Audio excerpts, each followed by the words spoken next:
Your spine straight. Close your eyes. Take a deep breath in and exhale. Take a deep breath in and exhale.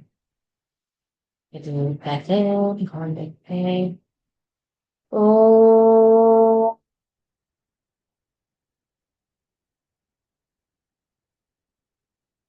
oh, oh.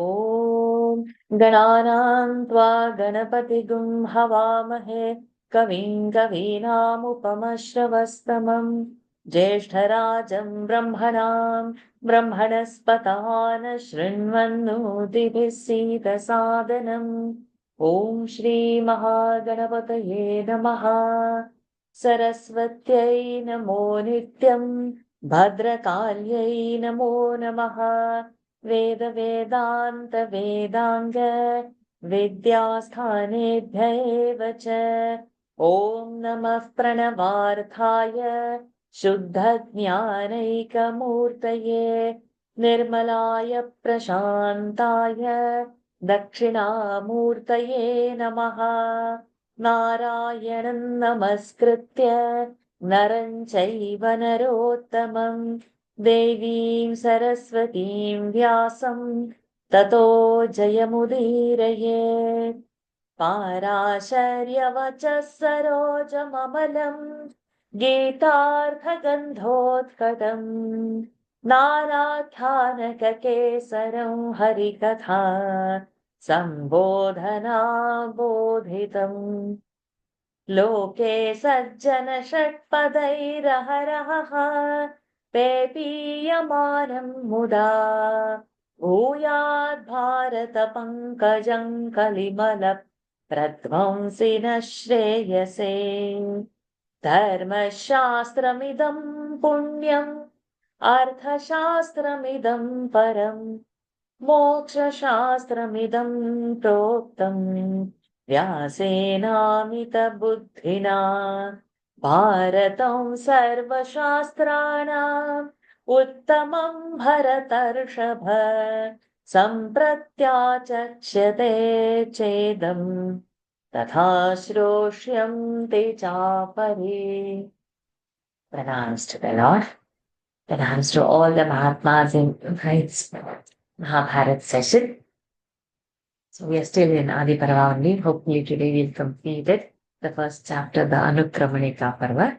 We have done till 240. We are starting from 241 verse. Okay. As always, the kids come first. We'll start. Anish with you. You're going to be alone today, Anish. You have a 241 in front of you. Yes. Okay. तव पुत्रा दुरात्मानः तव पुत्रा दुरात्मानः प्रतप्ताश्चैव मन्युना प्रतप्ताश्चैव मन्युना लुब्धा दुर्वृत्तभूयिष्ठा लुब्धा दुर्वृत्तभूयिष्ठा दुर्वृत्त नो दुर्वृत्त लुब्धा दुर्वृत्तभूयिष्ठा तत्ताञ्छोचितुमर्हसि न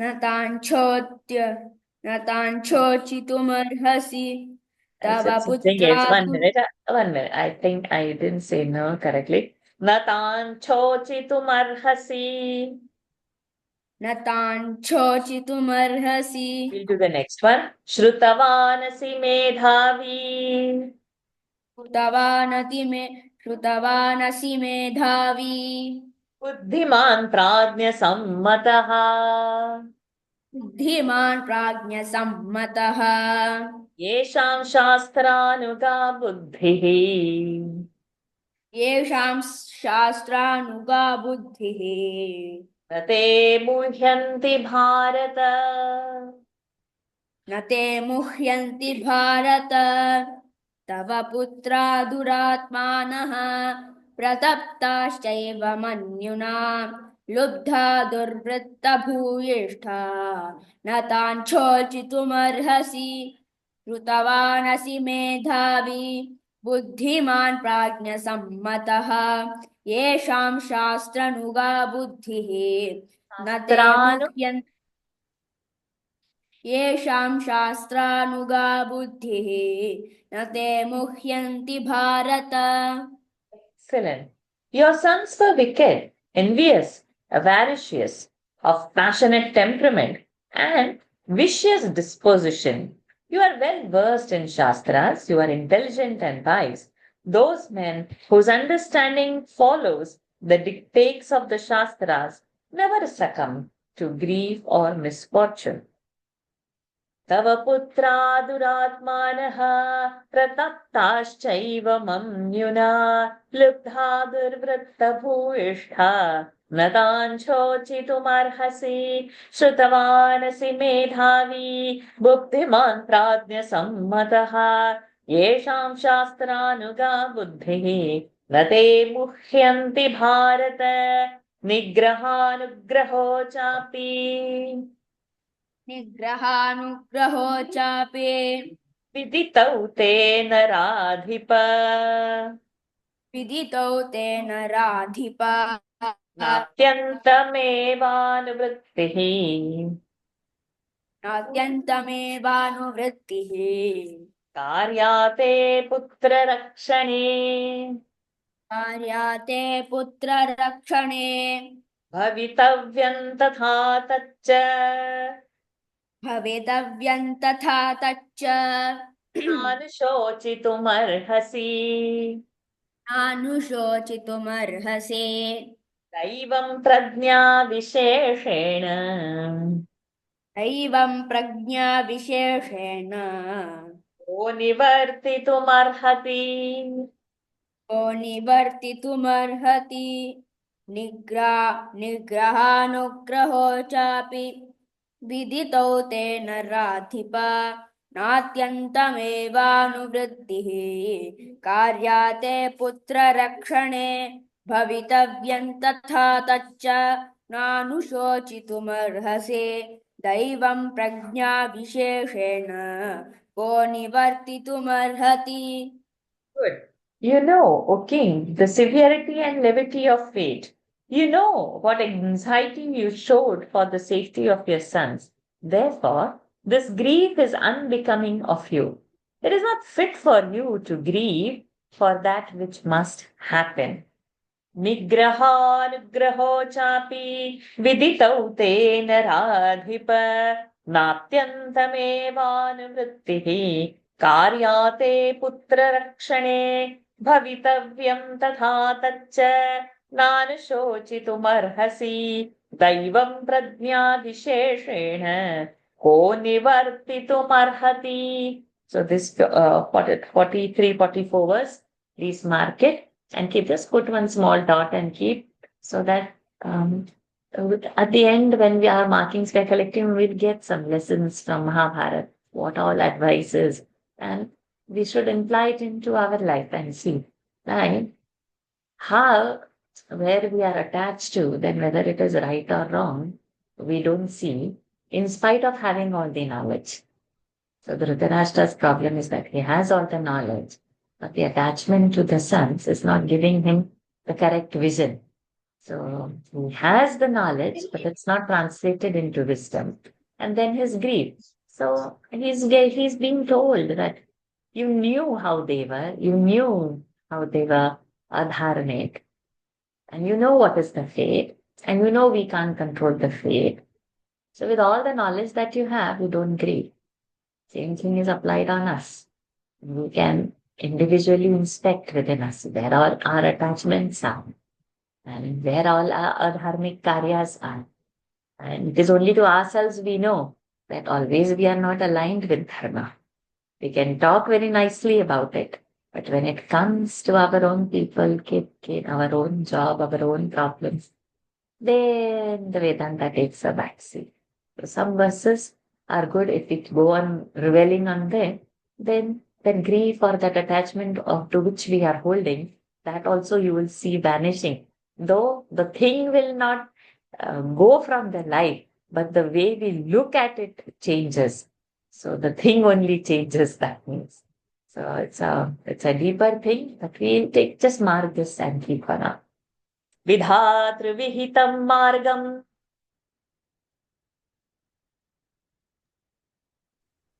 विधातृविहितं मार्गं न कश्चिदति वर्तते न कश्चिदतिवर्तते कालमूलमिदं सर्वम् कालमूलमिदं सर्वम् भावाभावौ सुखासुखे भावाभावौ सुखासुखे विधातृविहितं मार्गं न कश्चिदतिवर्तते कालमूलमिदं सर्वं भावाभावौ सुखासुखे The verse to mark, very beautiful.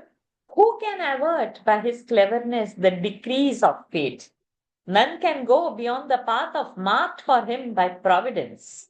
Existence and non-existence, pleasure and pain come by time. Such a crucial verse. विधातृविहितं मार्गं न कश्चिदति वर्तते कालमूलमिदं सर्वं भावाभावौ सुखासुखे कालसृजति भूतानि कालसृजति भूतानि कालः संहरते प्रजाः कालः संहर कालः संहरते प्रजाः संहरन्तं प्रजाः कालम् संहरन्तं प्रजाः कालम् कालः शमयते पुनः कालः शमयते पुनः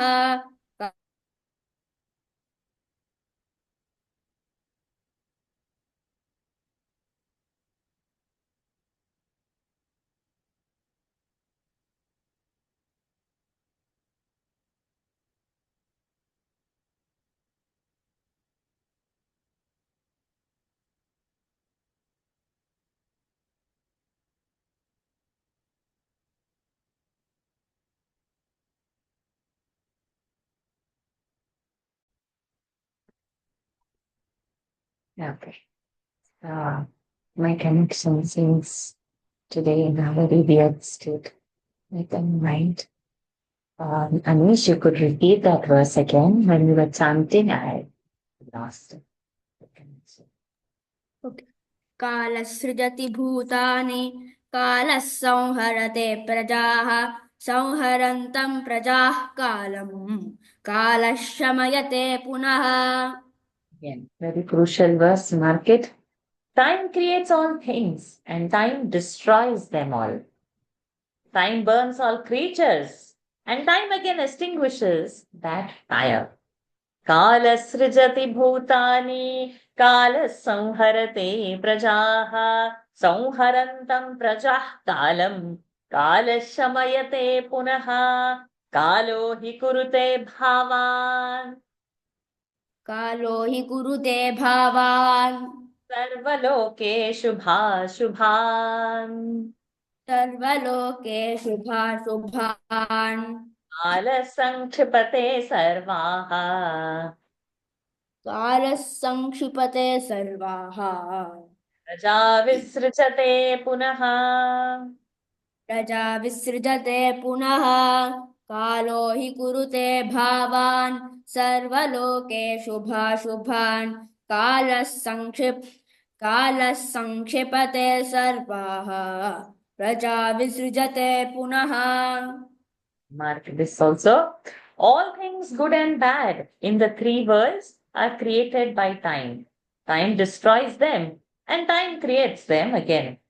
Kalo hi kurute bhavan sarvalokeshu bhashubhan kala sankhipate prasarpaha praja visrijate punaha kala supteshu jagarti कालः सुप्तेषु जागर्ते कालो हि दुरतिक्रमः कालो हि कालो हि दुरतिक्रमः कालः सर्वेषु भूतेषु कालः सर्वेषु भूतेषु चरत्य विधृतः समः। शरत्यविधृतः समः कालः सुप्तेषु जागर्ते कालो हि कालो हि दुरतिक्रमः कालः सर्वेषु भूतेषु चरत्यविधृतिः समः विधृति न विधृतस्। कालः सर्वेषु भूतेषु चरत्यविधृतः समः Good. Time alone is awake when all are asleep. Time cannot be overcome by anyone. Time walks in everything without being retarded. Again, that very crucial verse. Kala supteshu jagarti kalo hi duratikramaha kala sarveshu bhuteshu charatya vidhrita samaha अतीतानागता भावाः। अतीतानागता भावा भावाः विसर्ग। अतीतानागता भावाः ये च वर्तन्ति साम्प्रतम् ये च वर्तन्ते साम्प्रतम् कालनिर्मितान् बुद्ध्वा। तान् का तान् कालनिर्मितान् बुद्ध्वा I said तान्, so one extra matra has come, sorry. तान् कालनिर्मितान् बुद्ध्वा तान् कालनिर्मितान् बुद्ध्वा न संज्ञाहातुमर्हसि। न संज्ञां हातुमर्हसि अतीतानागता भावाः ये च वर्तन्ति साम्प्रतं तान् कालनिर्मितान् बुद्ध्वा न संज्ञां हातुमर्हसि People was market, knowing that all things, past, present, and future, are the outcome of time. It is not fit for you to be overcome with grief. अतीतानागता भावाः ये च वर्तन्ति साम्प्रतम् तान् कालनिर्मितान् बुद्ध्वा न संज्ञाहातुमर्हसि। सौतिरुवाच सौतिरुवाच इत्येवं पुत्रशोकार्तम् इत्येवं पुत्रशोकार्तम् धृतराष्ट्रम् जनेश्वरम् धृतराष्ट्रं जनेश्वरम् आश्वास्य स्वस्थमकरोत्। आश्वास्य स्वस्थमकरोत् सूतो गावल्गणिस्तदा सूतो गावल्गणिस्तदा सौतिरुवाच इत्येवं पुत्रशोकार्तं धृतराष्ट्रं जनेश्वरम् आश्वास्य स्वस्थमकरोत् सूतो गावल् सूतो गावल्गणिस्तदा Sauti said, Gavalgana's son, that is Sanjaya, having thus comforted the royal Dhritarashtra, who was overwhelmed with grief for the death of his sons, restored peace to his mind. So, all these verses that we did now mark as the crucial. Whenever we feel distress, come back, read, because this is the crux of life. And when we are getting roasted in the samsara bhavasagara of the samsara, and what is the solace? So some words when we heard which are of higher attachment, our lower attachment disappears, the sorrow also disappears. सौतिरुवाच इत्येवं पुत्रशोकार्तं धृतराष्ट्रं जनेश्वरम् आश्वास्य स्वस्थमकरोत् सूतो गावल्गणिस्तदा अत्रोपनिषदं पुण्याम् अत्रोपनिषदं पुण्याम् कृष्णद्वैपायनो ब्रवीत् कृष्णद्वैपायनो ब्रवीत् विद्वद्भिः कथ्यते लोके विद्वद्भिः कथ्यते लोके पुराणे कविसत्तमैः पुराणे कविसत्तमैः अत्रोपनिषदं पुण्यां कृष्णद्वैपायनो ब्रवीत् विद्वद्भिः कथ्यते लोके पुराणे कविसत्तमैः. Oh, that is it. Great Vaipayana composed a holy Upanishad on these facts, and it has been published to the world by the learned and sacred bards in the Purana. So, this is the crux of all the Upanishad. This is the crux of our life. This is how our today's session has started on this note, where we have to hold ourselves. Atropanishadam punyam Krishnadvaipayano ब्रवीत् विद्वद्भिः कथ्यते लोके पुराणे कविसत्तमैः भारताध्ययनं पुण्यम्. Auntie, I have to leave. I have a class. Oh, you have a class? Okay, darling. I thought I was going to continue with till we finish up the chapter. Good you told me. Thank you so very much. I'll miss you. Your chanting is awesome, my dear. Hari Thank Om. you. Thank you. Others who want to volunteer, now we'll get chance. When kids are there, adults don't get chance. Okay, let's start. Lalitaji, number 252. Bharataadhyayanam punyam भारताध्ययनं पुण्यम् api padamadhiyataha अपि पादमधीयतः श्रद्दधानस्य पूयन्ते श्रद्दधानस्य पूयन्ते सर्वपापान्यशेषतः. सर्वपापान्यशेषतः भारताध्ययनं पुण्यम् अपि पादमधीयतः श्रद्दधानस्य पूयन्ते सर्वपापान्यशेषतः. The study of Bharata, Bharata is Mahabharata, is such an act of piety that even he who reads only one line of a verse with reverence has his sins all destroyed. So now the Phalashruti is coming. Bharatadhyayanam punyam api padamadhiyataha shraddadhanasya puyante sarva papanyasheshataha देवादेवर्षयो ह्यत्र देवादेवर्षयो ह्यत्र तथा ब्रह्मर्षयो मलाः तथा ब्रह्मर्षयो मलाः कीर्त्यन्ते शुभकर्माणः कीर्त्यन्ते शुभकर्मणः कीर्त्यन्ते शुभकर्माणः कीर्त्यन्ते शुभकर्माणः कीर्त्यन्ते शुभकर्माणः तथा यक्षामहोरगाः तथा यक्षामहोरगाः देवादेवर्षयो ह्यत्र तथा ब्रह्मर्षयो मलाः कीर्त्यन्ते शुभकर्मणः तथा कर्माणः कीर्तयन्ते शुभकर्माणः कीर्तयन्ते न कीर्त्यन्ते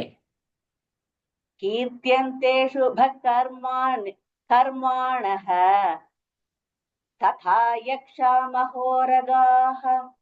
So, if we will hold dirgha and give it a time, then the tune will feel. But when we make it rasva, that's where the struggle. Kirtyante shubhakarmanaha. So, ki dirgha te. Kirtyante shubhakarmanaha. Then only that Anushtup Chanda will fit. Anyways, doesn't matter. In this Bharata, sinless and immaculate devas, devarshis and brahmanas have been described, as well as yakshas and great nagas. Deva devarshayo hyatra tatha brahmarshayo malaha kirtyante shubhakarmanaha tatha yaksha mahoragaha bhagavan vasudevascha भगवान् वासुदेवश्च कीर्त्यतेऽत्र सनातनः कीर्त्यतेऽत्र सनातनः स हि सत्यमृतं चैव स हि सत्यमृतं चैव पवित्रं पुण्यमेव च पवित्रं पुण्यमेव च भगवान् वासुदेवश्च कीर्त्यतेऽत्र सनातनः स हि सत्यमृतं चैव पवित्रं पुण्यमेव च In it has also the possessor of 6 attributes, the eternal Vasudeva, Bhagavan, the one who has 6 bhagas. Huh? So, Bhagavan, 6 bhagas. So, that is why it is saying 6 attributes. That is bhagas of eternal Vasudeva has been described. He is true and just, pure and holy. Bhagavan Vasudevascha कीर्त्यतेऽत्र सनातनः स हि सत्यमृतं चैव पवित्रं पुण्यमेव च शाश्वतं ब्रह्म परमम् शाश्वतं ब्रह्म परमं ध्रुवं ज्योतिः सनातनम् ध्रुवं ज्योतिः सनातनम् यस्य दिव्यानि कर्माणि यस्य दिव्यानि कर्माणि कथयन्ति मनीषिणः कथयन्ति मनीषिणः शाश्वतं ब्रह्म परमं ध्रुवं ज्योतिः सनातनं यस्य दिव्यानि कर्माणि कथयन्ति मनीषिणः In it is described the eternal Brahma, the great true light, whose great and divine deeds the wise and the learned men declare. Shashvatam Brahma Paramam Dhruvan Jyotis Sanatanam Yasya Divyani Karmani Kathayanti Manishinaha Asaccha Sadasacchaiva असत्स सदसच्चैव Yasmad Vishwam Pravartate यस्माद्विश्वं प्रवर्तते सन्ततिश्च प्रवृत्तिश्च सन्ततिश्च प्रवृत्तिश्च जन्म मृत्यु पुनर्भवाः जन्म मृत्यु पुनर्भवाः असच्च सदसच्चैव यस्माद्विश्वं प्रवर्तते सन्ततिश्च प्रवृत्तिश्च जन्म मृत्यु पुनर्भवाः from whom has been produced the non-existent and existent asatcha sat satchaiva non-existent universe with the principle of reproduction and progression, birth, death, and rebirth. Asatcha sada sat sat asatchaiva. Asatcha sada satchaiva yasmad vishvam pravartate santatischa pravrittischa janma mrityu punarbhavaha adhyatmam shruyate yaccha अध्यात्मं श्रूयते यच्च पञ्चभूतगुणात्मकम् पञ्चभूतगुणात्मकम् अव्यक्तादिपरं यच्च अव्यक्तादिपरं यच्च स एव परिगीयते स एव परिगीयते अध्यात्मं श्रूयते यच्च पञ्चभूतगुणात्मकम् अव्यक्तादिपरं यच्च स एव परिगीयते In it has also been described he who is Adhyatma and who partakes the attributes of the 5 elements,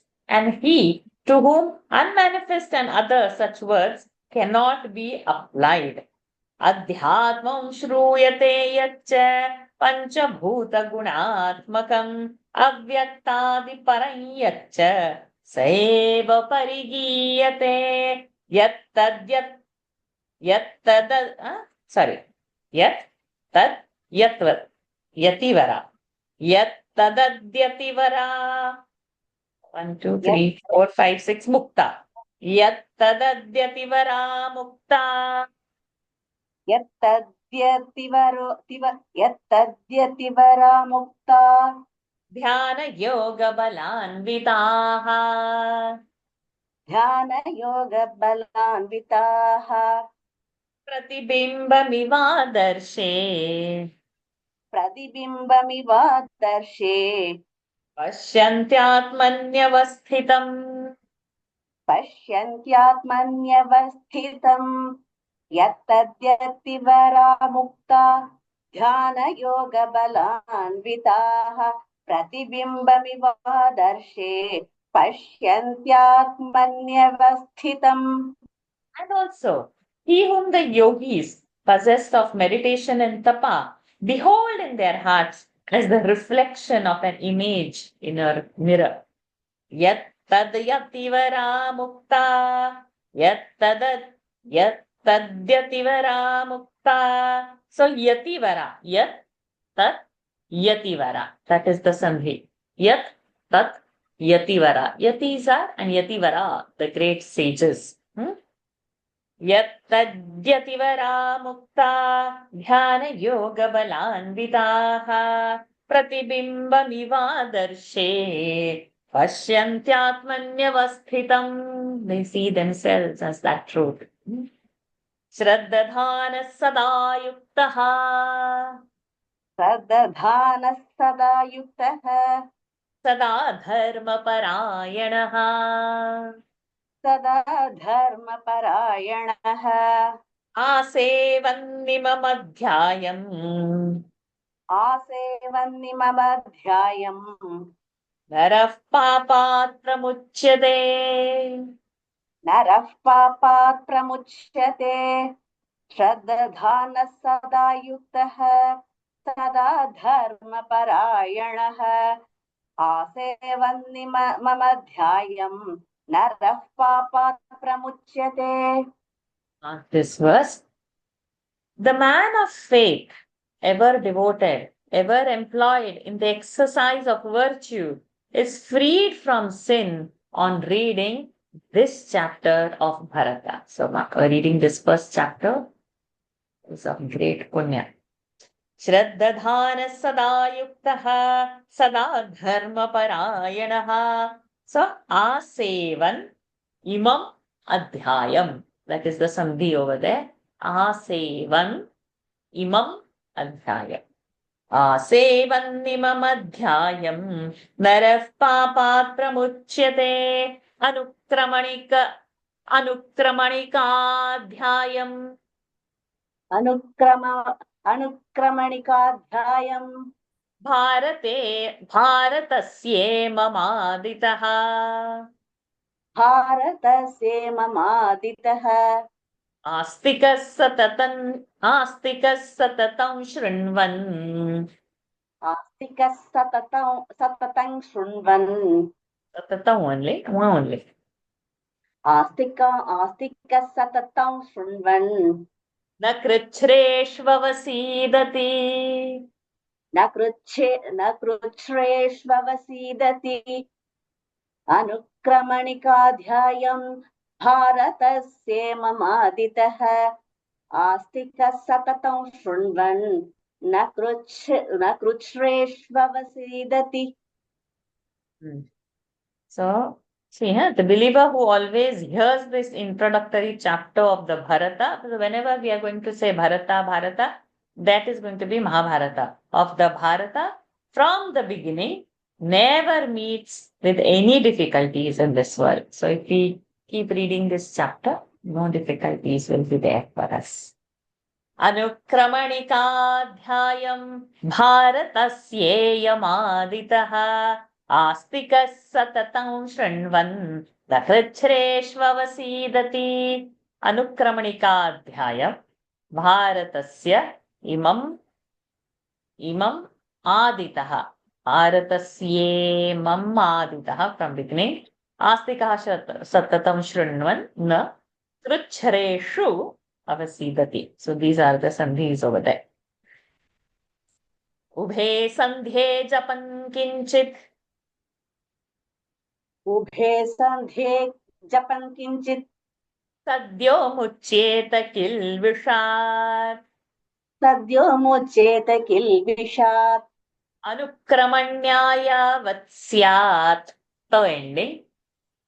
अनुक्रमण्यायावत् स्यात्. So that thus Sandhi we broke, ta has gone, balance is a.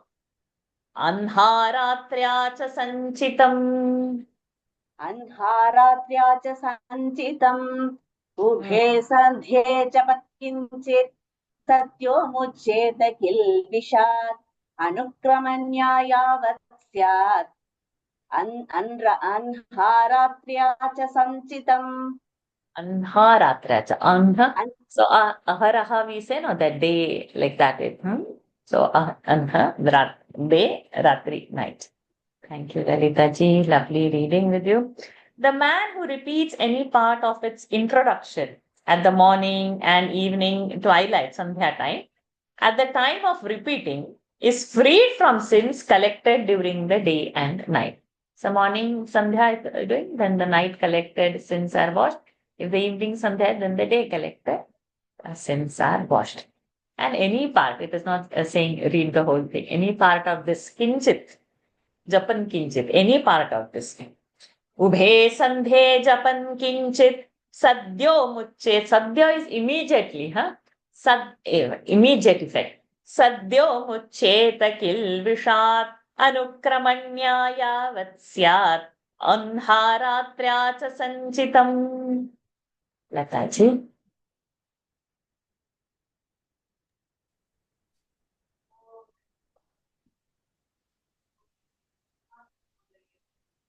भारतस्य वपुर्ह्येतत् भारतस्य वपुर्ह्येतत् सत्यं चामृतमेव च सत्यं चामृतमेव च नवनीतं यथा दध्नः नवनीतं यथा दध्नः विपदां ब्राह्मणो यथा विपदां ब्राह्मणो यथा भारतस्य वपुर्ह्येतत् सत्यं चामृतमेव च नवनीतं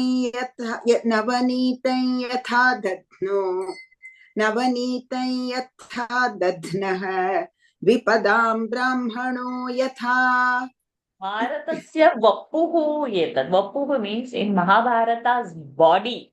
Vapuh is the Sharira of the Mahabharata. Bharata. Etat, this. Satyam cha amrutam cha. This truth and amrita, nectar. This chapter. And it is like Navanita yatha dadnaha. So in dadna is curd. And from that curd, when we will churn, get the buttermilk, and then when that buttermilk is happening, the butter is separated and the buttermilk is there. So it means butter is that essence of after all that churning that will come on top. And dvipadam, of the 2 feet, brahmanaha yatha. Like brahmanas, nowadays brahmanas are different, okay? So you can be born in a brahmana and cannot call yourself that you are a brahmana if the work you are doing is of some business or some, I don't know, god or whatever. Brahmana is the one who is having a brahma jnana, or who is reveling in that jnana, or who is aspiring to be that jnani and who is churning the truth. So brahmana is in that sense.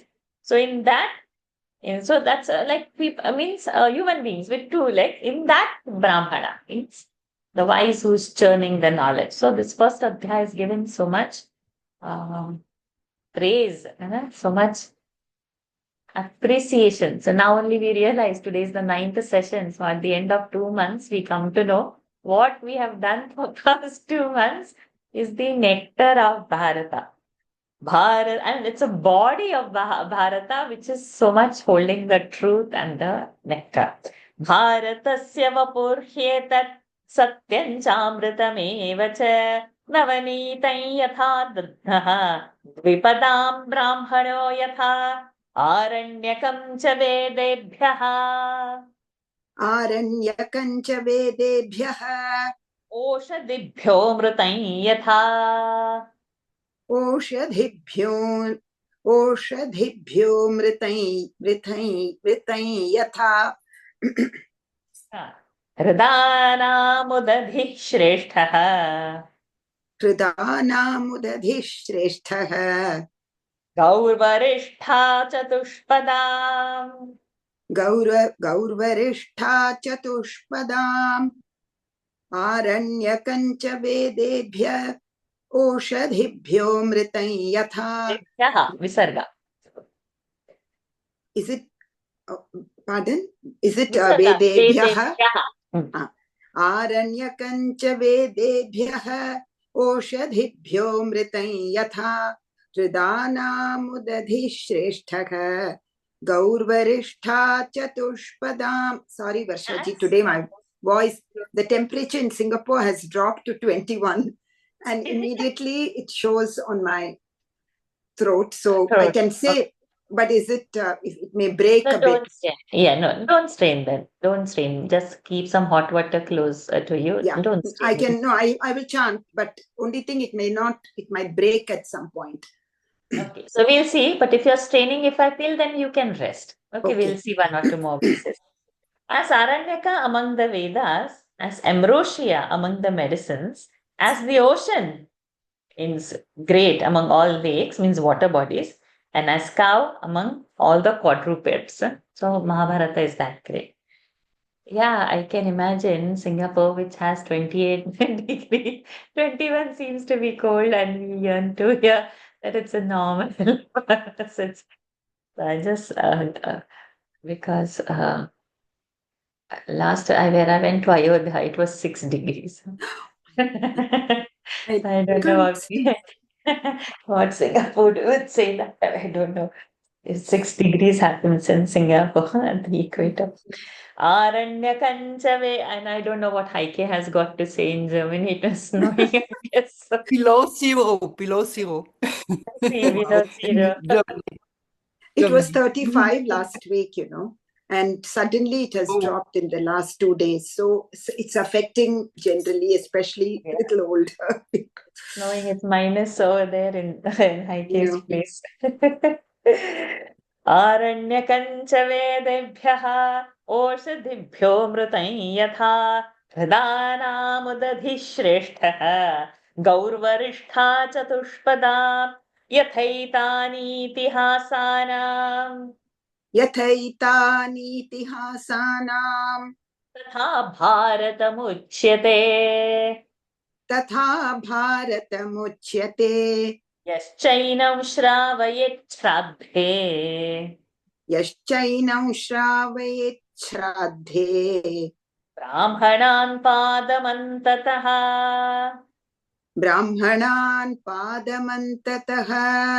अक्षय्यमन्नपानं वै पितृंस्तस्योपतिष्ठते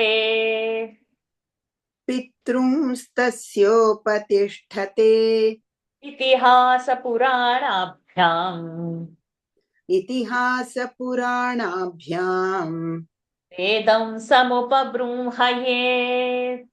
वेदं समुपबृंहयेत् यथैतानीतिहासानां तथा भारतमुच्यते यश्चैनं श्रावयेत् श्राद्धे ब्राह्मणान् पादमन्ततः अक्षय्यमन्नपानं वै पितृंस्तस्योपतिष्ठते इतिहासपुराणाभ्याम् वेदं समुपबृंहयेत्.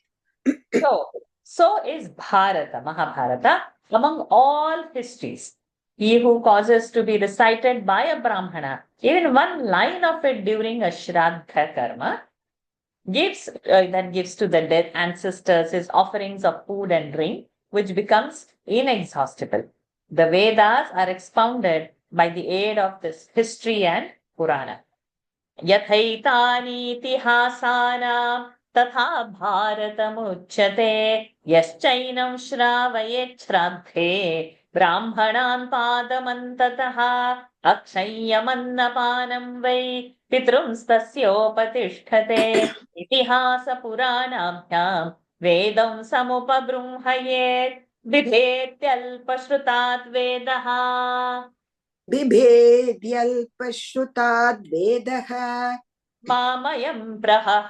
मामयं प्रहरिष्यति. मामयं प्रहरिष्यति कार्ष्णं वेदमिमं विद्वान् कार्ष्णं वेदमिमं विद्वान् श्रावयित्वार्थमश्नुते श्रावयित्वार्थमश्नुते बिभेत्यल्पश्रुत् बिभेत्यल्पश्रुताद्वेदः मामयं प्रहरिष्यति कार्ष्णं वेदमिमं विद्वान् श्रावयित्वार्थमश्नुते. But the Veda is afraid of men of little learning, lest they hurt it. The learned man who recites this Veda, Bharata, gains advantage. So we know that there are 4 Vedas, huh? Sam, Yajur, Atharva. But Bharata is called as the 5th Veda, Panchamaha Veda. Okay, so that is the status Mahabharata has. It's the 5th Veda. बिभेत्यल्पश्रुताद् वेदः मामयं प्रहरिष्यति कार्ष्णं वेदमिमं विद्वान् श्रावयित्वार्थमश्नुते भ्रूणहत्यादिकं चापि. Is it Gru or भ्रू भ्रूण no Gru? bha Oh, it's Bha. Okay. Let me extend it. Bhruna is a fetus. Oh, so it's a Dirgha then. Yeah. Bhruna hatyadikam chapi. I said Hasvana, Bhruna I said. Okay. Bhruna hatyadikam chapi. Bhruna hatyadikam chapi. Papam jahyada samshayam. Papam jahyada samshayam. Yaimam suchiradhyayam. Yaimam shuchiradhyayam. Ya imam shuchiradhyayam. Pathet parvani parvani. Pathet parvani parvani. Bhruna hatyadikam chapi. Papam jahyada samshayam. Ya imam shuchiradhyayam. Pathet parvani parvani. Even the sin of killing embryo is destroyed of those who read it with reverence at every change of the moon. Yeah, these days, you don't want a child, huh? Come on, drop it off. It's a female child, another reason, drop it off. Oh, this is there, drop it there. I don't want it now, it has happened by mistake. People just, because the surgeries have become probably easy, or it's a day surgery, or it doesn't cost much, God only knows, but it's left, right, center. People choose to drop it. Otherwise, those many years ago, specifically taking this and Bhruna hatyadikam chapi papam jaihada samshayam ya imam shuchiradhyayam pathet parvani parvani adhitam bharatam tena.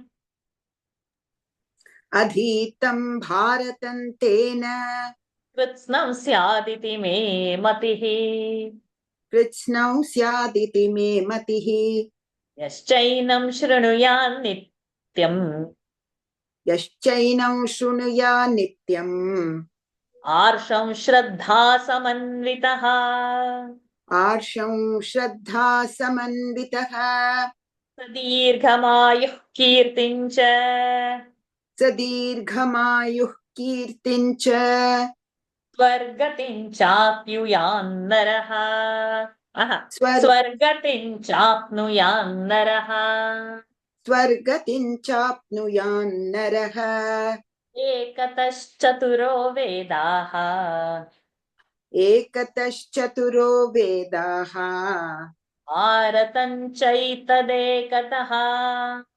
Bharatan chaikadekataha. Pura kila surai sarvaihi. Pura kila surai sarvaihi. Sametya tulaya dhritam. Sametya tulaya dhritam. Chaturbhyah sarahasyeभ्यः.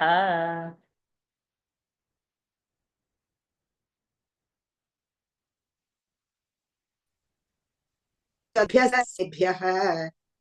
Vedebhyo Chatubhyas. sorry. No, I did. Okay. Chaturbhyah sarahasyebyah. वेदेभ्यो ह्यधिकं यदा वेदेभ्यो ह्यधिकं यदा अधीतं भारतं तेन कृत्स्नं स्यादिति मे मतिः यश्चैनं शृणुया नित्यम् आर्षं श्रद्धा समन्वितः स दीर्घमायुः कीर्तिन् is it कीर्तिन् or Kirti only स दीर्घमायुः कीर्तिच्च कीर्तिं च कीर्ति okay स दीर्घमायुः कीर्तिं च स्वर्गतिं चाप्नुयान्नरः एकतश्चतुरो वेदाः भारतं चैतदेकतः पुरा किल सुरैः सर्वैः समेत्य तुलया धृतं चतुर्भ्यः सरहस्येभ्यः वेदेभ्यो ह्यधिकं यदा. Thank you, Lataji. Nice reading. I tell you, the whole Bharata has been read by the man who reads this chapter. So, if 1 lakh plus verses we can read, we must take effort to read these 272, 273 verses. It is equal to reading the entire Mahabharata. The man who with reverence hears every day these sacred words gains long life and goes to heaven. In meantime, gone by the celestials, met together and placed the 4 Vedas on one side and this Bharata on other side of the scale, and the Bharata weighed heavier.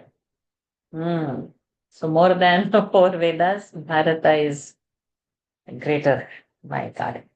Adhitam Bharatam Tena Kritsnam Syaditi Me Matihi Yaschainam Shrunuyam Nityam Arsham Shraddha Samanvitaha Sadirghamayuh Kirtim Cha Swargatim Chapnuyan Naraha Ekatas Chaturo Vedaha Bharatam Chaitadekataha Pura Kila Surai Sarvaihi Sametya Tulaya Dhritam चतुर्भ्यः सरहस्येभ्यः वेदेभ्यो ह्यधिकं यदा.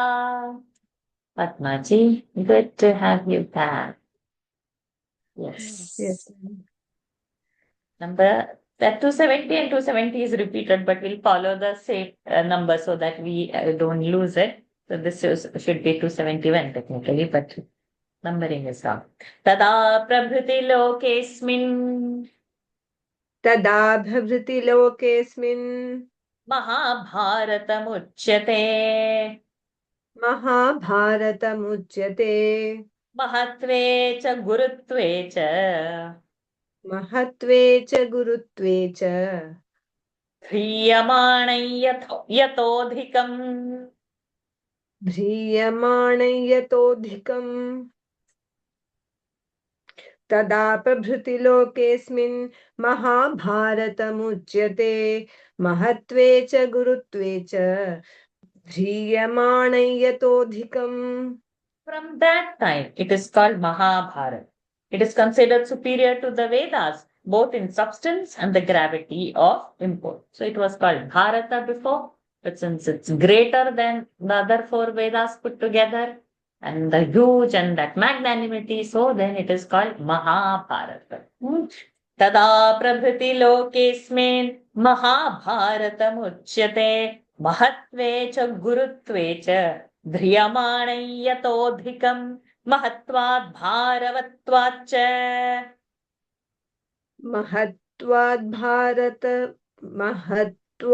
भारवत्वात् च Bharavat, heaviness, and Mahat is importantness.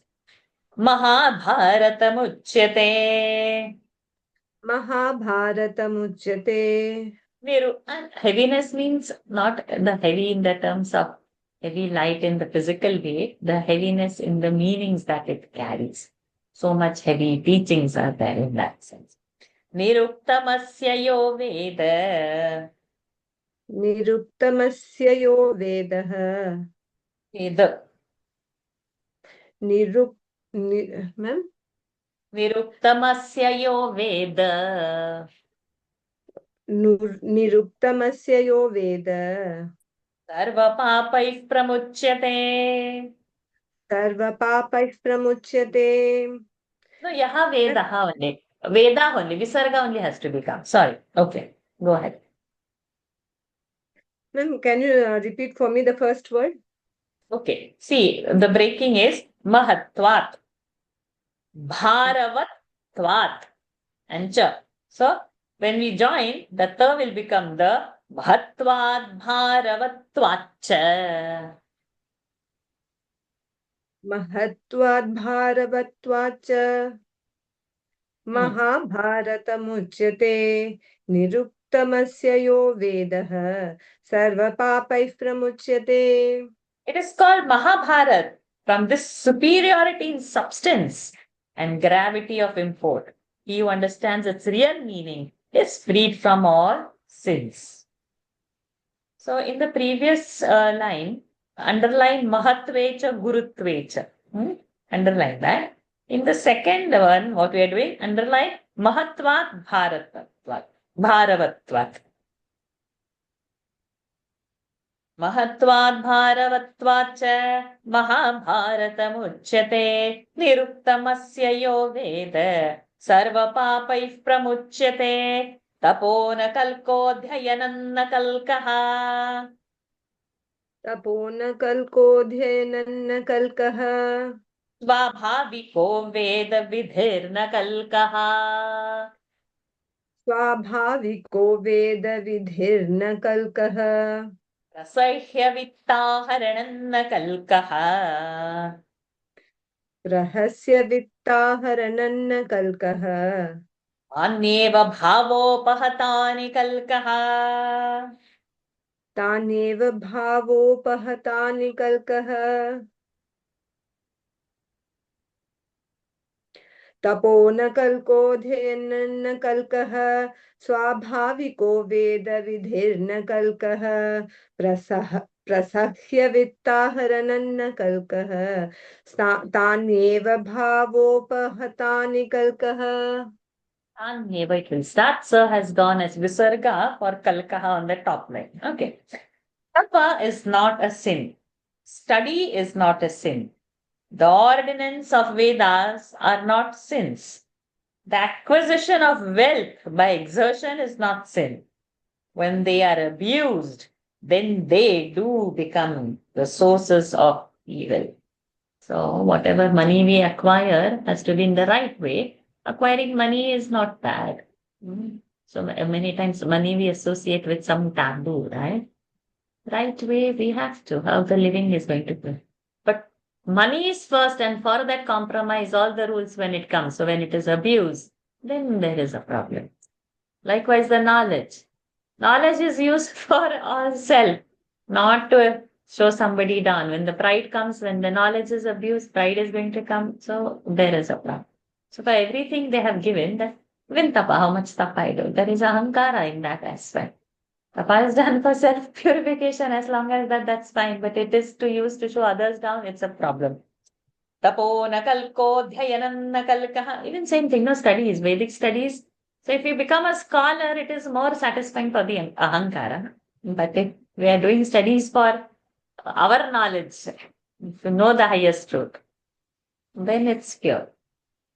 So where are we becoming scholars, or are we purifying ourselves? So there's a thin line, because ahankara takes over. To drop the ahankara is one of the toughest things. Like, I do, I understand. Oh, he's not doing, she's not doing. Family members are not doing it. Family, I'm better than my sister or spouse or mother-in-law, whoever. Ahankara comes in. We don't know in which form it comes, and there is that subtle thing that comes like, okay, I'm doing. तपो न कल्कोऽध्ययनं न कल्कः स्वाभाविको वेदविधिर्न कल्कः प्रसह्य वित्ताहरणं न कल्कः तान्येव भावोपहतानि कल्कः. So chapter 2 immediately we are saying. So with Krishna's grace, let's progress. So first was Anukramanika Parva. Now it is Parva Sangraha Parva. So over here, 18 divisions are also Parva. And within the 18 divisions, those Parvas, like Adi Parva is going on. That's the first Parva amongst the 18 of Mahabharata. In that, the chapter names are also Parva. Anukramanika Parva is over. Now, Parva Sangraha Parva has started. So this Parva will be quite confusing. So we'll have to keep one index for us. Huh? Start writing in one side. Adi Parva A, capital A. And then 1, 2, 3, 4, 5, 6, how many chapter names would come. Then the next Parva will go, it will have the name. And then even the chapter names will be in Parva. So many times it will confuse. Okay, continue. Rishaya Uchuhu. ऋषय ऊचुः Samantapanchakamiti. समन्तपञ्चकमिति Yaduktam Sutanandana. यदुक्तं सूतनन्दन Etat sarvai yatha tattvam. एतत् सर्वै यथा तत्त्वम् Shrotumicchamahe vayam. श्रोतुमिच्छामहे वयम् समन्तपञ्चकमिति यदुक्तं सूतनन्दन एतत् सर्वं यथा तत्त्वं श्रोतुमिच्छामहे वयम्. The Rishi said, we wish to hear. Shrotum icchamahe vayam. Vayam we. Icchamahe. Desire. Shrotum to hear. We desire to hear. What? O son of Suta. O son of Suta. Sutanandana. Son of Suta. All about the place you call Samanta Panchaka. Etat sarvam. All about Samanta Panchakam. What you say, we want to know more about that. So this rishis are telling to Sutanandana. Rushaya uchuhu samanta panchakamiti yaduktam Sutanandana etat sarvai yatha tattvam shrotumichhamahe vayam Sautiruvacha सौतिरुवाच Trinudhvam mama bho vipraha शृणुध्वं वाच सौतिरुवाच Yeah, Sautiruvacha vipraha visarga. विप्राः शृणुध्वं मम भो विप्राः ब्रुवतश्च कथा शुभाः ब्रुवतश्च कथा शुभाः समन्तपञ्चकाख्यञ्च समन्तपञ्चकाख्यञ्च श्रोतुमर्हत सत्तमाः श्रोतुमर्हत सत्तमाः शृणुध्वं मम भो विप्राः ब्रुवतश्च कथा शुभाः समन्तपञ्चकाख्यञ्च श्रोतुमर्हत सत्तमाः. श्रोतुमर्हत arhata means the patrata. Patrata means you are eligible to hear, like that he's saying.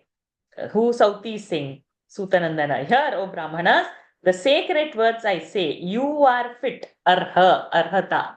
Arhata is you are capable. You want a 12th standard admission, some capabilities needed. 10th pass should be there, 11th has completed or not is a secondary question. But there are certain levels, then only you can go to the next level. So yes, you are fit, you are best of them, so please hear them. Sautiruvacha Shrunudhvam means here. Mama bho vipraha Bruvatascha katha shubhaha Samanta panchakakhyancha Shrotumarhata sattamaha Tretadvaparayo sandhau त्रेताद्वापरयोः सन्धौ Ramashastra varaha रामशस्त्रभृतां वरः Asakrita parthiva 1, 2, 3, 4, 5, 6 kshatram Asakrita parthiva kshatram no 1, 2, 3, 4, 5, 6 Asakrita parthiva kshatram असकृतपार्थिव क्षत्रम् जघानामर्षचोदितः जघानामर्षचोदितः त्रेताद्वापरयोः सन्धौ रामशस्त्रभृतां वरः असकृत् पार्थिव क्षत्रं जघानामर्षचोदितः. At the end of Treta and in the beginning of Dwapara Yuga, the greatest of all that ever wielded arms, Shastraghruta, Parshurama, being impatient of wrongs, repeatedly destroyed all the Kshatriya races of the world. Treta Dwaparayo Sandhau Ramashastra Varaha Asakrita Parthiva Kshatram Jaghanamarshachoditaha Sasarvang Kshatramutsadya स सर्वं क्षत्रमुत्साद्य Svaviryenanaladdyutihi स्ववीर्येणानलद्युतिः Samantapanchake Pancha समन्तपञ्चके पञ्च Chakara Raudhirahratan चकार रौधिरान् ma'am Yeah. Chakara Raudhiran Hridan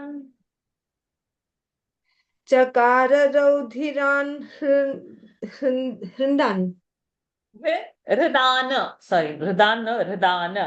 Chakara Raudhiran Hridana.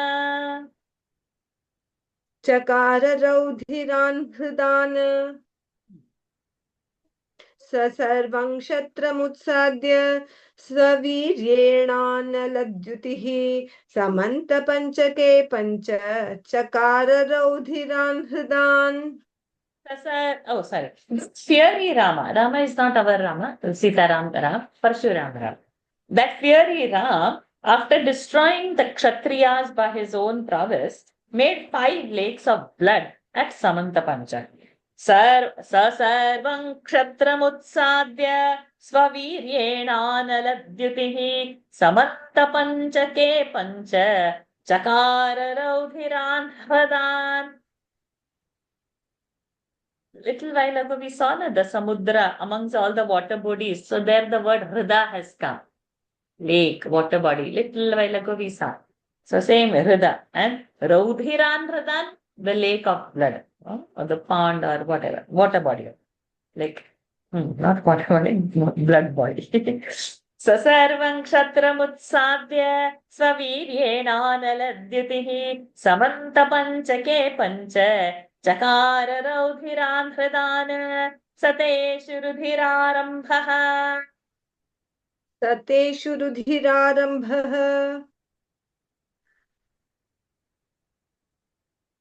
Rudhi or Rudhi you have. Suhrideshu Krodhamurchitaha.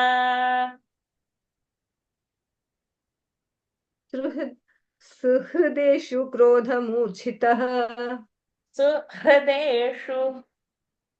Suhrideshu. सुहृदेषु क्रोधमूर्छितः Pitrun Santarpayamasa. पितॄन् सन्तर्पयामास Rudhirene Nashrutam. रुधिरेणेति न श्रुतम् सतेषु रुधिरारम्भः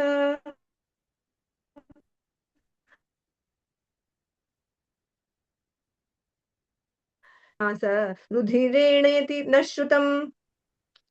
Thank you, Patnaji. We have heard that being senseless with anger, he offered oblations to the remains of his ancestors, standing in the bloody water of these lakes. Sateshu Rudhirarambhaha Suhrideshu Krodhamurchitaha Pitrun Santarpayamasa Rudhirene Nashrutam. Sajit. Number 6. Atharchikadayo bhetya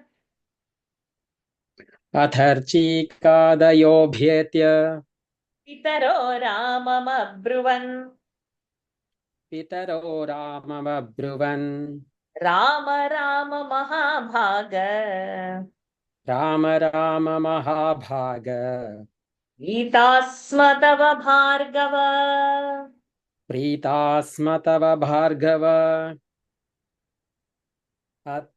अथर्चिकादयोभ्येत्यः पितरो राममद्भुवन् राम अब्रुवन् अब्रुवन् रामम् पितरो अब्रुवन् राममब्रुवन् राम महाभाग प्रीतास्म तव Bhargava. Thereupon Richika and other of his ancestors appeared and said, Rama, O blessed Rama, O son of Bhrigu, we are pleased. Atharchika so atha archika dayaha, archika adi, etc. Atharchika dayo bhetya pitaro ramam abruvan rama mahabhaga प्रीतास्म तव भार्गव अनया पितृभक्त्या च विक्रमेण तव प्रभो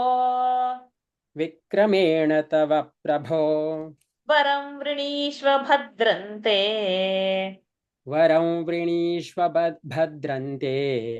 यमिच्छसि महाद्युते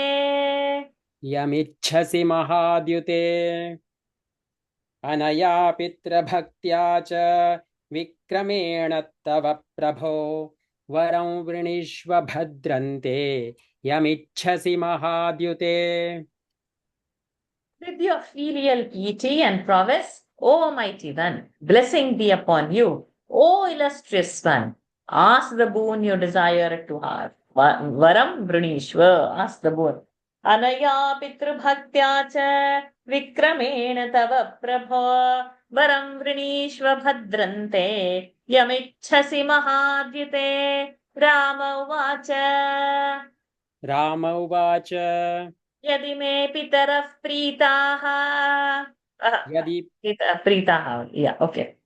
यदि मे पितरः प्रीताः यद्यनुग्राह्यता मयि यच्चरोषाभिभूतेन क्षत्रमुत्सादितं मया हृदाश्च तीर्थभूता मे भवेयुर्भुवि विश्रुताः भवेयुर्भुवि विश्रुताः not भवेर्यु भवेयुर्भुवि विश्रुताः. Ram उवाच यदि मे पितरः प्रीताः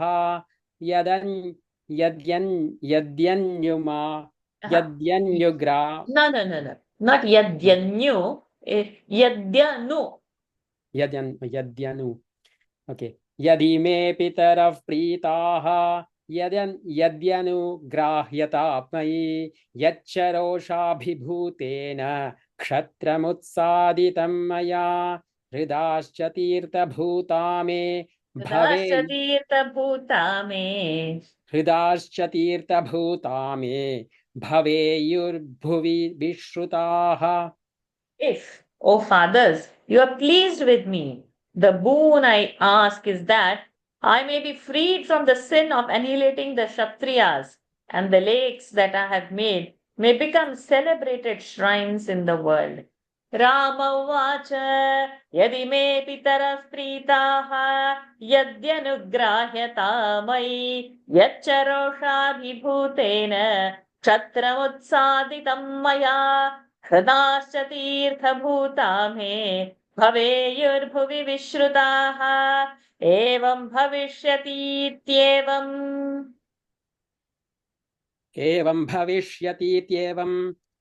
पितरस्तमथा ब्रुवन् not ब्रुवन् पितरस्तमथा ब्रुवन् तं क्षमस्वेति निशिशुधुः तं क्षमेष्वेति निशिशुः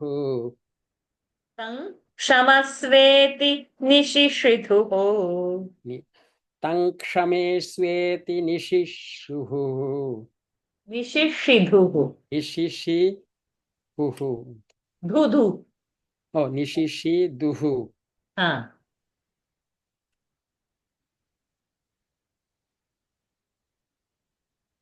तं क्षमेष्वेति निशिशिदुः ततः स विररामः ततः स विररामः एवं भविष्यतीत्येवं पितरस्तमथा ब्रुवन् तं क्षमस्वेति निशिशिधुः ततः स विररामः. And sisters then said, it would be as you have wished, but be pacified. Evam bhavishyati ityevam pitarastamata bruvan tang shamasveti nishishudhuः ततः स विररामः तेषां समीपे यो देशः तेषां समीपे यो देशः हृदानां रुधिराम्भसाम् हृदानां रुधिराम्भसाम् समन्तपञ्चकमिति समन्तपञ्चकमिति पुण्यं तत्परिकीर्तितम् पुण्यं तत्परिकीर्तितम् तेषां समीपे यो देशः हृदानां रुधिराम्भसाम् समन्तपञ्चकमिति पुण्यं तत्परिकीर्तितम्. The region that lies near those 5 bloody lakes has become famous from that day by the name of Holy Samanta Panchaka. Tesham samipe yo deshaha hridanam rudirambhasa Samanta Panchakamiti Punyam tat parikirtitam Yena lingena yo deshaha येन लिङ्गेन यो देशः Yuktas samupalakshyate युक्तः समुपलक्ष्यते तेनैव नाम्ना तन्देशम् तेनैव नाम्ना तन्देशम् वाच्यमाहुर्मनीषिणः वाच्यमाहुर्मनीषिणः येन लिङ्गेन यो देशः युक्तः समुपलक्ष्यते तेनैव नाम्ना तन्देशम् वाच्यमाहुर्मनीषिणः. The wise men have said that every place should be known by a name significant of something, which may have made it famous. Yena lingena yo deshaha yukta samupalakshate tenaiva namna tandesham vachamahurmanishinaha antare chaiva samprapte अन्तरे चैव सम्प्राप्ते कलिद्वापरयोरभूत् कलिद्वापरयोरभूत् कलिद्वापरयोरभूत् समन्तपञ्चके युद्धम् समन्तपञ्चके युद्धम् कुरुपाण्डवसेनयोः अन्तरे चैव सम्प्राप्ते कलिद्वापरयोरभूत् समन्तपञ्चके युद्धम् कुरुपाण्डवसेनयोः. At the end of Dwapara and in the beginning of Kali, a great battle was fought between the Kurus and the Pandavas here at this holy Samanta Panchaka. Antare chaiva samprapte kalidvaparayorabhut samanta panchake yuddham Kuru Pandava senayoho tasmin paramadharmishte. तस्मिन् परमधर्मिष्ठे देशे भूदोषवर्जिते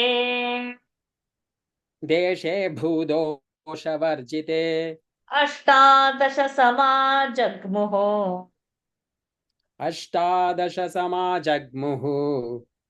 अक्षौहिण्यो युयुत्सया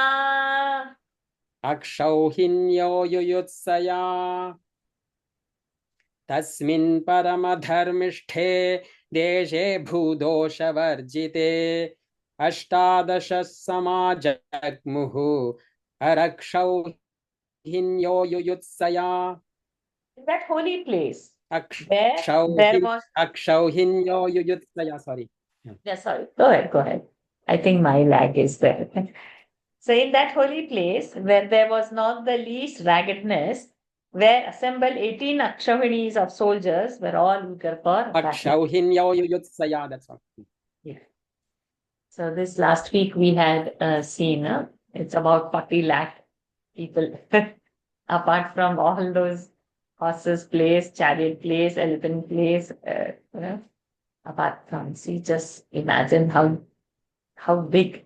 And then all the other places should be also there. And the Vaidyashala should be there, the Bhojanshala should be there, and the Shayashala has to be, the Shayanagriha has to be there. God only knows what is the magnanimity of that. Can't even imagine.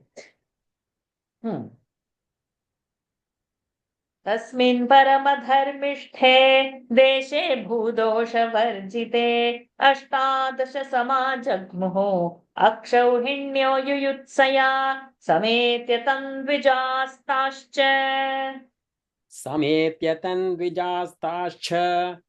तत्रैव निधनं गताः एतन्नामाभिनिवृत्तम् तस्य देशस्य वै द्विजाः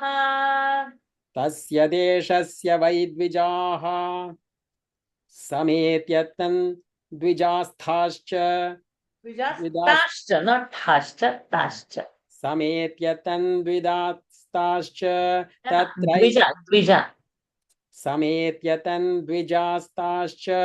तत्रैव निधनं गताः एतन्नामाभिनिवृत्तं तस्य देशस्य वै द्विजाः. Thank you, Sachitji. So, O Brahmanas, they were all killed in that place. Thus, O Brahmanas, its name is explained. Sametya tandvijastascha tatraiva nidhanam gataha etannamabhinirvrittam tasya deshasya vai dvijaha. Radha Krishna ji. Punyascha पुण्यश्च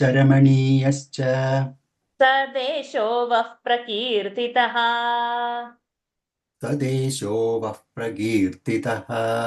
तदेतत्कथितं सर्वम्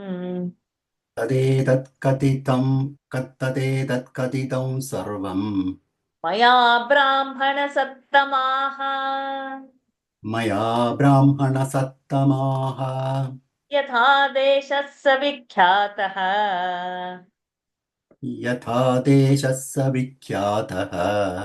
त्रिषु लोकेषु सुव्रताः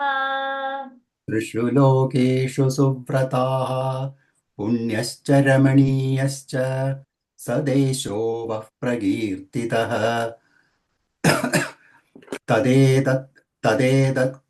तदेतत्कथितं सर्वं मया ब्राह्मणसत्तमाः यथा देशः स विख्यातः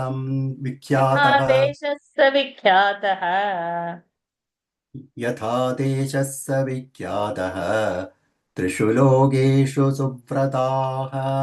I have described to you that beautiful and holy place. I have told you, O best of Brahmanas, all about this place, a place famous in the three worlds. Punyascha ramaniyascha sadesho vah prakirtitaha tadetat kathitam sarvam maya brahmana sattamaha yatha deshasya vikhyataha trishu lokeshu suvrataha ऋषय ऊचुः अक्षौहिण्य इति प्रोक्तम् यत्त्वया सूतनन्दन एतदिच्छामहे श्रोतुम् सर्वमेव यथा तथम्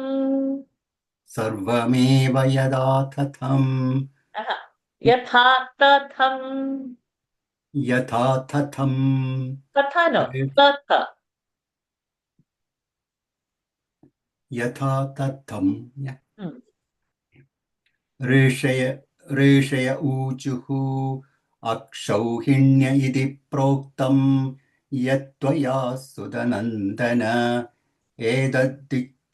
एतद्दिच्छामहे श्रोतुम् सर्वमेव यथा तथम्.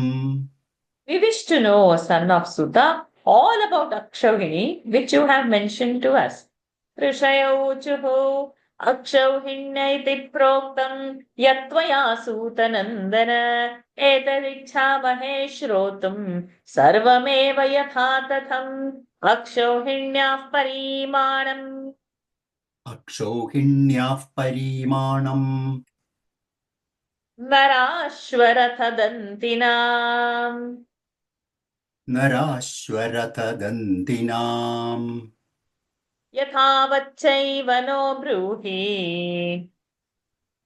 यथावच्चैव नो ब्रूहि सर्वं हि विदितं तव सर्वं हि विदितं तव अक्षौहिण्याः परिमाणं नराश्वरथदन्तिनाम् यथावच्चैव नो ब्रूहि सर्वं हि विदितं तव.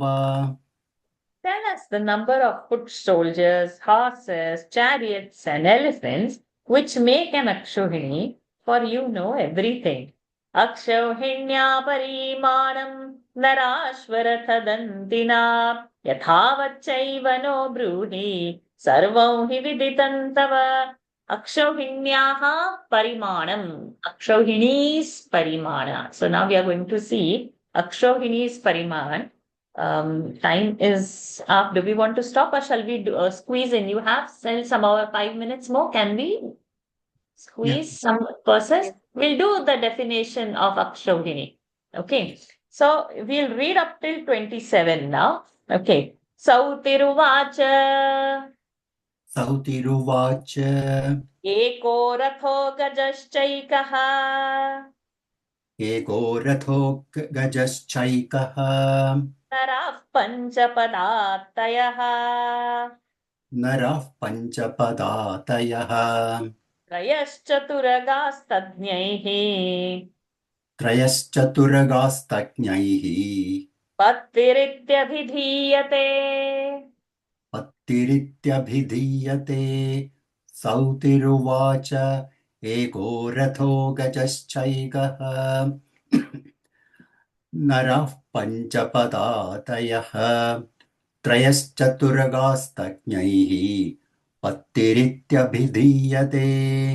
एका रथः one chariot गजः च एकः one elephant नरः पञ्च 5 foot soldiers पदातयः त्रयश्चतुरगाः त्रयः 3 horsemen तज्ञैः पत्तिः इति अभिधीयते तज्ञैः wise people call this as patti. So patti includes 1 chariot, 1 elephant, 5 foot soldiers and 3 horsemen. एको सौतिरुवाच एको रथो गजश्चैकः नराः पञ्चपदातयः त्रयश्चतुरगास्तज्ञैः पत्तिरित्यभिधीयते पत्तिं तु त्रिगुणामेताम् पत्तिं तु त्रिगुणामेताम् आहुः सेनामुखं बुधाः आहुः सेनामुखं बुधाः त्रीणि सेनामुखान्येकः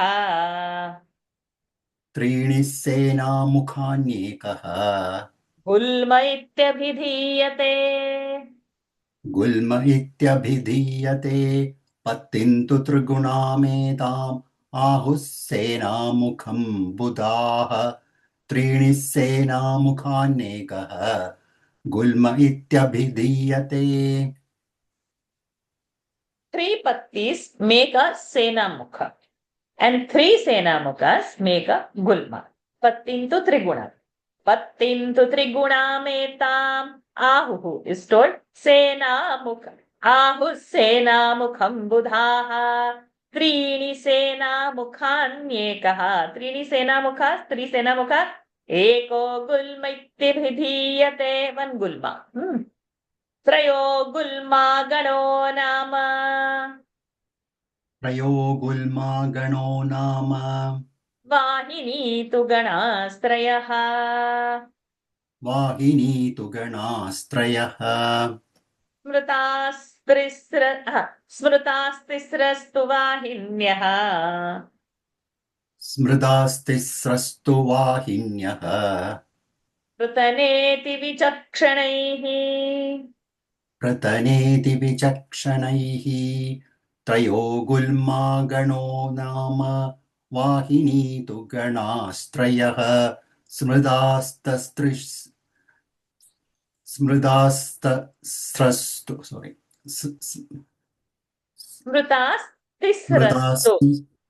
स्मृतास् keep with स्मृतास् तिस्रस्तु स्मृतास्तिस्रस्तु वाहिन्यः प्रतनोति विचक्षणैः पृतनो न पृतनेति विचक्षणैः प्रतनेति विचक्षणैः. Thank you, Radhakrishnan ji. Lakshmi ji, we'll take you for the next few verses. I've seen your hand up. So now, one patti, then one patti, three pattis, one senamuk, then three senamuk is one gulma, then three gulmas make one gana, then three ganas make one vahini, and then three vahinis together form one prutana. त्रयो गुल्मा गणो नाम वाहिनी तु गणास्त्रयः स्मृतास्तिस्रस्तु वाहिन्यः पृतनेति विचक्षणैः.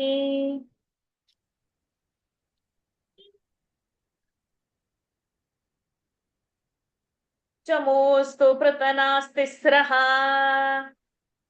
चमोस्तु पृतनास्तिस्रः तिस्रश्चम्बस्त्वनीकिनी तिस्रश्चम्बस्त्वनीकिनी अनीकिनी दशगुणाः अनीकिनी दशगुणाः राहुरक्षौहिणीं बुधा राहुरक्षौहिणीं बुधाः चमोस्तु पृतनास्तिस्रः तिस्रश्चम्बस्त्वनीकिनी अनीकिनी दशगुणाः प्राहुरक्षौहिणीं बुधाः. Chamuhu tu prutanaha tisraha. Three prutana. We saw what is prutana. So three prutana. Prutanaha tisra will make one chamu. And tisras chamvaha. Tisras chamvaha means three chamus. Tisras chamvaha tu anikini will make one anikini. And anikini dashaguna. 10 times aniki will make akshauhini. One akshauhini. So here is the definition. What is akshauhini? चमोस्तु पृतनास्तिस्रः तिस्रश्चम्बस्त्वनीकिनी अनीकिनी दशगुणाः प्राहुरक्षौहिणीं बुधाः अक्षौहिण्याः प्रसङ्ख्याताः अक्षौहिण्याः प्रसङ्ख्याताः रथानां द्विजसत्तमाः रथानां द्विजसत्तमाः संख्यागणिततत्त्वज्ञैः संख्यागणितत्वज्ञैः सहस्राण्येकविंशतिः सहस्राण्येकविंशतिः शतान्युपरि चैवाष्टौ शतान्युपरि चैवाष्टौ तथा भूयश्च सप्ततिः तथा भूयश्च सप्ततिः गजानां च परिमाणम् गजानां च परिमाणम् एतदेव विनिर्दिशेत् एतदेव विनिर्दिशेत् अक्षौहिण्याः प्रसङ्ख्याताः रथानां द्विजसत्तमाः संख्यागणितत्वज्ञैः सहस्राण्येकविंशतिः शतान्युपरि चैवाष्टौ तथा भूयश्च सप्ततिः गजानां च परिमाणम् एतदेव विनिर्दिशेत्. So Akshauhinyah Parisanghyata. Akshauhini means Rathanam Dvijasaptamaha, oh, the great amongst Brahmins. So we have done all this mathematics. Okay, oh, best of Brahmins, mathematicians have calculated that there are 21,870 chariots in an Akshavini, and the number of elephants is also the same. Gajanam tu parinamam etadeva, like this only.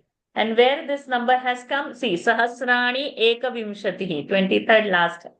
And then Shatani Parivachaivashtau.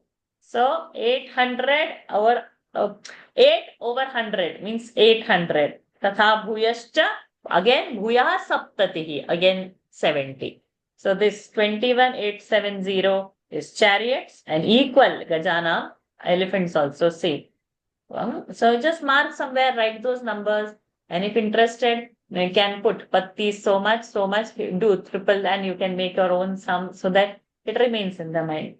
Akshauhinyah prasankhyaataha rathanam dvijasattamaha sankhya ganitatvadnyaihi sahasranyeka vimshatihi shatanyuparivaichaivashtau tatha bhuyascha saptatihi gajanancha parimanam etadeva vinirdiset नेयशतसहस्रन्तु येयं शतसहस्रन्तु सहस्राणि नवैवतु सहस्राणि नवैवतु नराणामपि पञ्चाशत् शत ending half the नराणामपि पञ्चाशत्.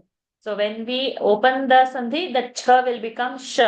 Shatani Trini chanaghaha. Tatra is a conjunct.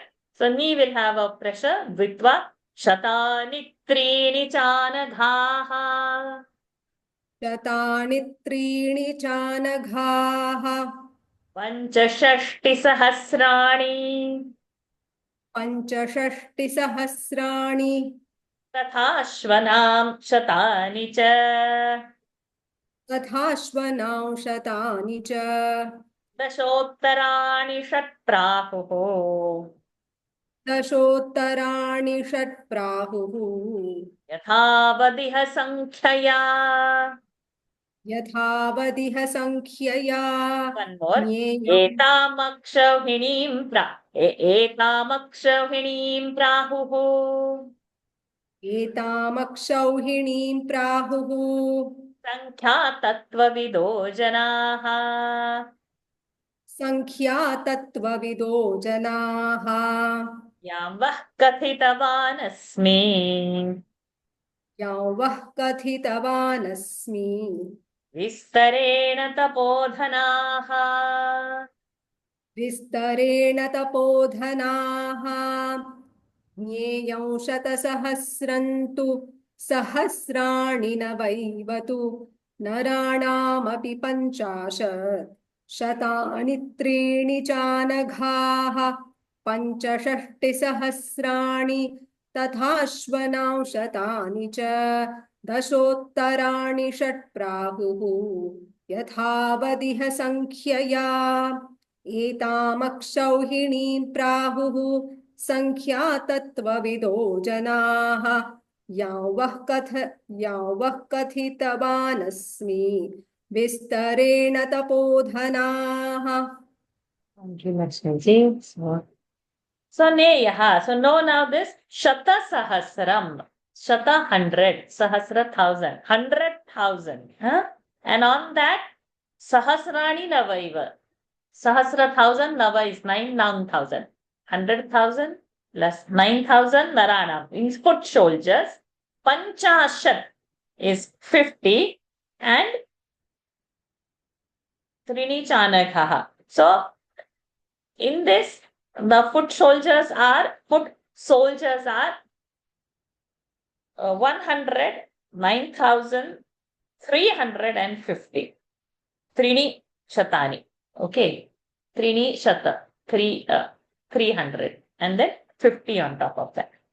Then Panchashashti. This is 65. Sahasrani. 1,000. What is that? Ashwa. Horses. And on top of that, Shatani.